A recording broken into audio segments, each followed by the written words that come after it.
Hello student, welcome back to the channel. बच्चों, अब आज के टॉपिक पे हम बात करेंगे कैरेक्टरिस्टिक्स ऑफ डेप्रिसिएशन।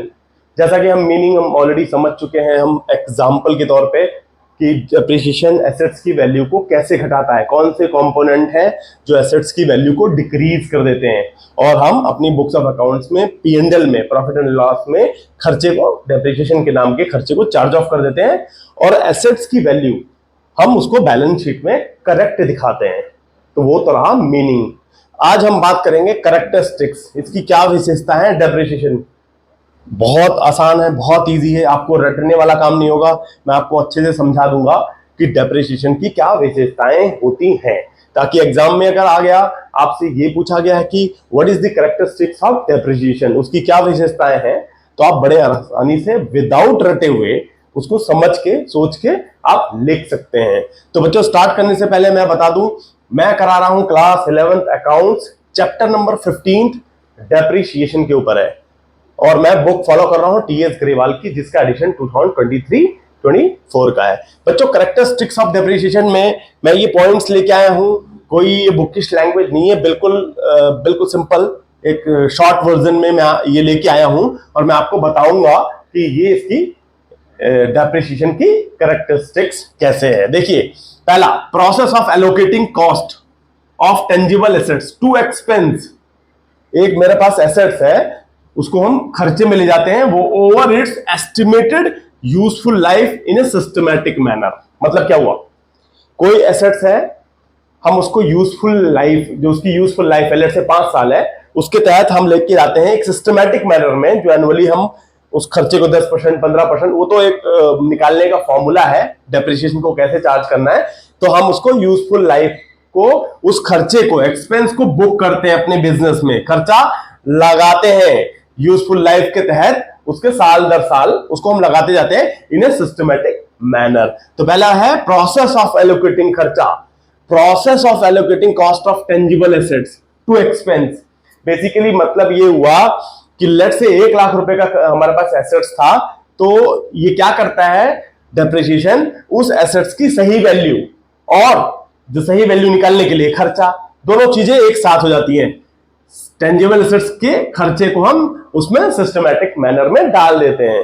ठीक है। दूसरा, reduces the value of fixed assets. बिल्कुल सही बात है, जो हमारा एसेट्स है, फिक्स्ड एसेट्स, उसको बोलते हैं फिक्स्ड एसेट्स की वैल्यू को गिरा देता है, डिक्रीज करता है। ये यही काम करता है डेप्रिसिएशन, डिक्रीज कर देता है। तीसरा, ईयरली बेसिस, हम साल दर साल इसको डिक्रीज करते रहते हैं हर साल। भाई, फिक्स्ड एसेट्स की वैल्यू डिक्रीज ही होती है एनुअली। ठीक है। चौथा, फिजिकली डेट्रिएशन और एब्सोलेंस। वही, इसके अंदर क्या होता है कि फिजिकल अगर गिर गया, टूट गया, तो उसकी वैल्यू वियर एंड टीयर से उसकी वैल्यू डाउन होगी। एब्सोलेंस, मार्केट में नया प्रोडक्ट आ गया, नई कैटेगरी का आ गया, टेक्नोलॉजी इवोल्यूशन हुआ है, टेक्नोलॉजी बढ़ गया किसी प्रोडक्ट में, तो उससे इसकी वैल्यू डाउन हो जाती है, फिजिकल डिट्रिएशन और ऑब्सोलेंस से। तो ये है इसकी कैरेक्टरिस्टिक्स, ध्यान रखेंगे। एलोकेशन, दूसरा reducing of fixed assets, yearly basis, physical deterioration और ऑब्सोलेंस। नेक्स्ट है not valuation of fixed assets. Depreciation कोई वैल्यूएशन नहीं है कि हमने आज 1 लाख रुपए का एसेट था, अगले साल हमने बोला 70 का 80 का तुक्का मार के बता दिया। No, it's not a valuation of fixed assets. हम तो खर्चा कर रहे हैं, but accounting of expense each year, जो खर्चा है हमारा डेप्रिसिएशन के नाम का, उसकी अकाउंटिंग इज इंपॉर्टेंट। भाई, मुझे पता है कि मेरे एसेट्स पे 10% का डेप्रिसिएशन लगना है। 1 लाख का एसेट्स, उसका 10% 10,000 रुपए, तो 10,000 रुपए के खर्चे को बुक करना, ये इंपॉर्टेंट है। ये इसकी कैरेक्टरिस्टिक्स है कि not a valuation of fixed assets but accounting of expense each year, ये इंपॉर्टेंट है।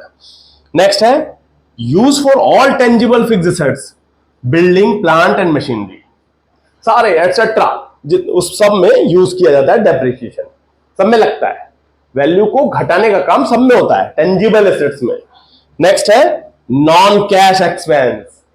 देखिए, हमने माल खरीदा, रेंट पे किया, सैलरी पे करी, लेबर को खर्चा दिया, वेजेस दिया, जो भी हम खर्चा कर रहे हैं बिजनेस में वो तो कैश निकल रहा है ना। डेप्रिशिएशन का भी एक खर्चा है, लेकिन कैश गया क्या? नहीं, it's a non cash expense. कोई खर्चा कैश के तहत नहीं हुआ, बट फिर भी खर्चा हमने P&L में डाल दिया। एक्सपेंस हुआ बट कैश के थ्रू नहीं हुआ, क्योंकि हमने ये 10,000, जैसे 1 लाख की एसेट्स थी तो 10,000 रुपए का डेप्रिसिएशन लग गया, तो किसी को 10,000 रुपए थोड़ी दिए हमने। हमारी वैल्यू 10,000 से कम हो गई, इसलिए हमने खर्चे को डाल दिया बुक्स में, हमने खर्चा डेबिट कर दिया। P&L में सही दिखा, एसेट्स की वैल्यू को भी ठीक कर लिया, लेकिन it's a non cash expense. ठीक है, ये इसकी कैरेक्टरिस्टिक्स है, बहुत इंपॉर्टेंट। सबसे लास्ट आता है इट्स इनडायरेक्ट एक्सपेंस। अब इनडायरेक्ट एक्सपेंस क्या होता है? हमने कोई डायरेक्ट तो खर्चा नहीं किया, एसेट्स के ऊपर जो उसकी वैल्यूएशन के मेथड से जो डेप्रिसिएशन, जो उसकी यूजफुल लाइफ की एस्टिमेशन से जो निकल के आता है ईयरली खर्चा, it's indirect category, it's not A direct category. तो ये होता है हमारा लास्ट कैरेक्टरिस्टिक्स ऑफ डेप्रिसिएशन। तो बच्चों, मैं उम्मीद ये करता हूं कि इस पैटर्न से, इस अंडरस्टैंडिंग से आपको ये अच्छे से समझ में आ गया होगा कि कैरेक्टरिस्टिक्स ऑफ डेप्रिसिएशन क्या होते हैं। अब मैं उम्मीद ये करता हूं आपको ये अच्छे से समझ में आया होगा। तो please like, share and subscribe. Thank you, thanks for watching.